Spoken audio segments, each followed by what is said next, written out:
तारों में अकेला चांद जगमगाता है। तारों में अकेला चांद जगमगाता है, मुश्किलों में अकेला इंसान डगमगाता है। कांटों से घबराना मत मेरे दोस्त, क्योंकि कांटों में ही अकेला गुलाब मुस्कुराता है। जय हिंद साथियों, स्वागत है आप सभी का आपके अपने favourite education platform police academy Rajasthan में। आज है दोस्तों 19 जनवरी 2022 और आपके जितने भी राजस्थान करंट अफेयर के क्वेश्चन बनते हैं वो आपको इस क्लास में देखने को मिलेंगे। तो चलिए क्लास को शुरू करते हैं। उससे पहले अगर आपने वीडियो को लाइक नहीं किया तो एक बार लाइक जरूर कर दे।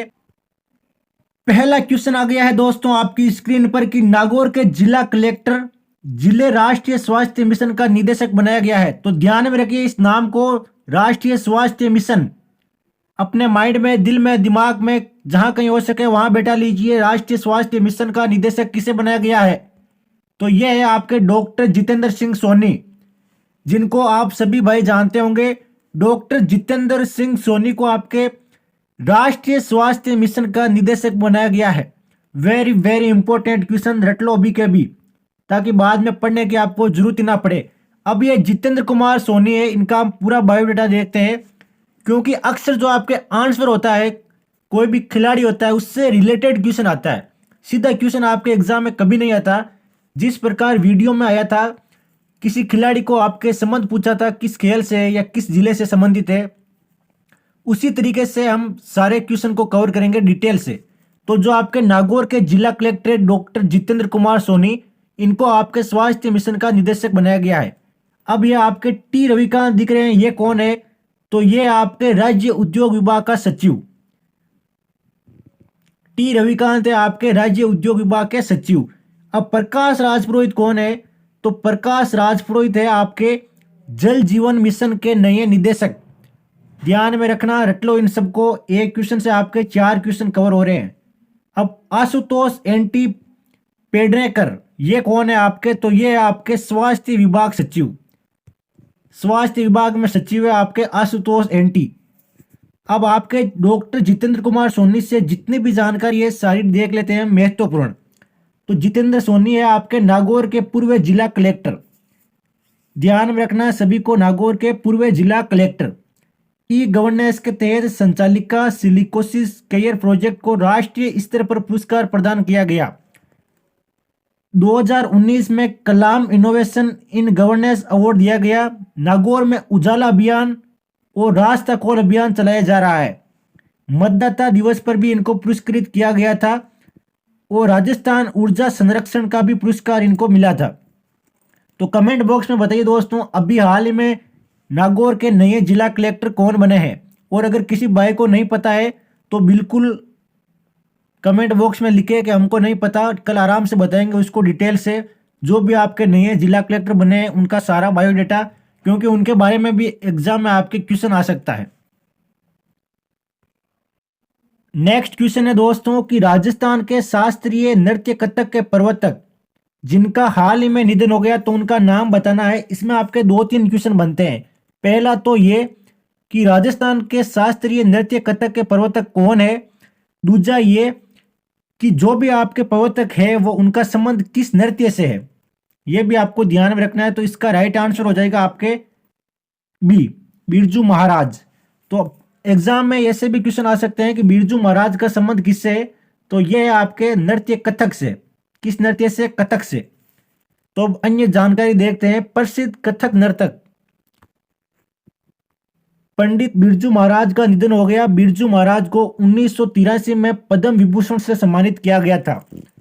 तो बिरजू महाराज को पद्म विभूषण कब मिला? 1983 में।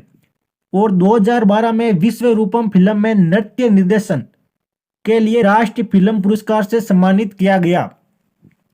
तो इन्हें राष्ट्रीय फिल्म पुरस्कार क्यों मिला, किसके लिए मिला? तो ये मिला आपके विश्व रूपम फिल्म में नृत्य निर्देशन के लिए। और कब मिला? ये मिला आपके 2012 में। 2016 में बाजीराव मस्तानी के मोह रंग दो लाल, ध्यान में रखना है इसको, मोह रंग दो लाल गाने की कोरियोग्राफी के लिए फिल्म फेयर पुरस्कार मिला था। तो फिल्म फेयर पुरस्कार कब मिला? 2016 में। किसके लिए मिला? बाजीराव मस्तानी के मोह रंग दो लाल के लिए, गाने की कोरियोग्राफी के लिए। बिरजू महाराज लखनऊ घरालू से ताल्लुक रखते थे, ये भी आपको ध्यान में रखना है, ये काफी इंपॉर्टेंट है इन सबसे अलग।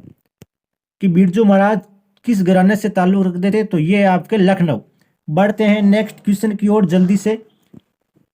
राजस्थान राज्य विद्युत उत्पादन निगम के तापीय विद्युत ग्रहों की विद्युत उत्पादन क्षमता दिसंबर 2021 तक कितनी हो गई है?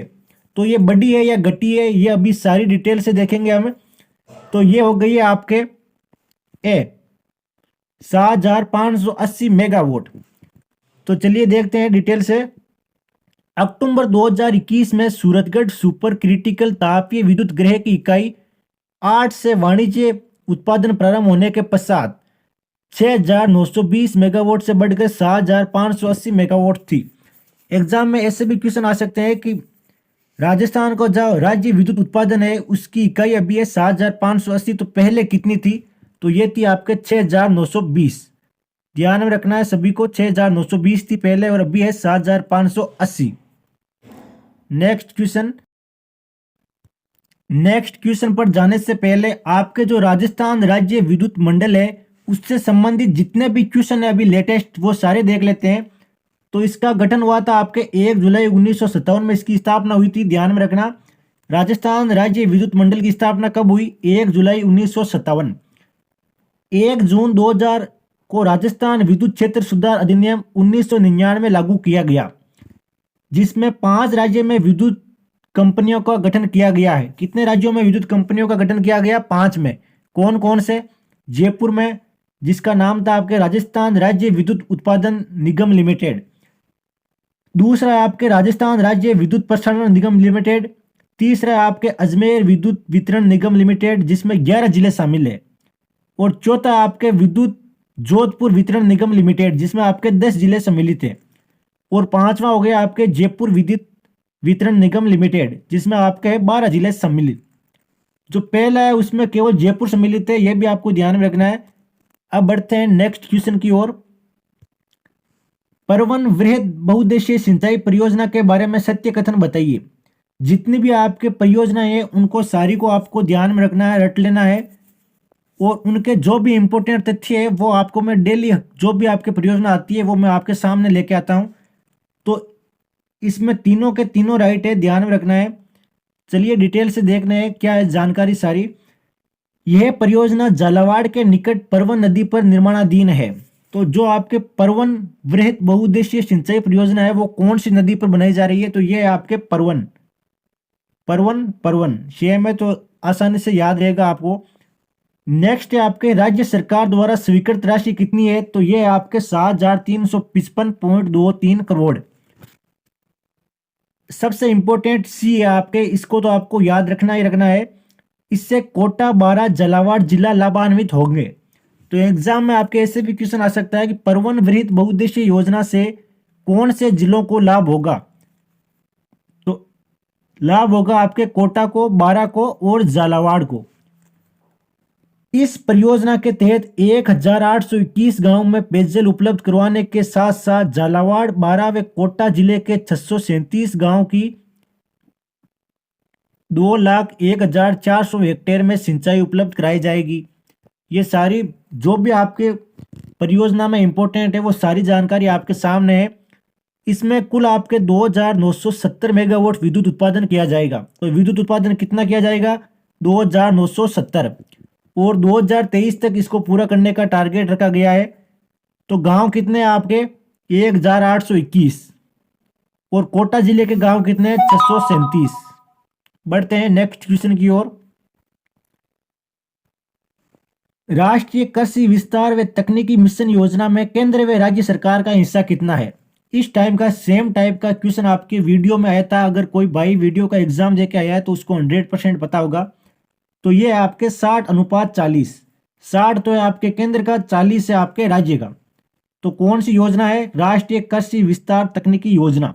अब इस योजना के बारे में सारी जानकारी लेते हैं आराम से। राष्ट्रीय कृषि विस्तार व तकनीकी मिशन योजना का उद्देश्य है आपके कृषि विस्तार का पुनर्गठन व सशक्तिकरण करना। इसमें केंद्र व राज्य का वित्त पोषण हिस्से का अनुपात है 60:40, जो मैंने आपको पहले ही बता दिया। इसके अंतर्गत 4 उप मिशन शामिल किए गए हैं, इनको ध्यान में रखना थोड़ा। यह आपके कृषि विस्तार पर उप मिशन पहला हो गया। दूसरा हो गया आपके बीज रोपण सामग्री पर उप मिशन। तीसरा हो गया आपके कृषि यंत्रीकरण पर उपमिशन, और चौथा हो गया आपके कृषि में राष्ट्रीय ई गवर्नेंस प्लान। इंपोर्टेंट आपके ये ज्यादा है, इन सबसे 60:40, ये तो आपको याद रखना ही रखना है। बढ़ते हैं नेक्स्ट क्वेश्चन की ओर। इससे पहले आपके जो लास्ट क्लास का क्वेश्चन था कि मकर संक्रांति के पर्व पर पतंग महोत्सव राजस्थान के किस जिले की प्रसिद्ध है, तो ये आपके जयपुर की बिल्कुल राइट आंसर है।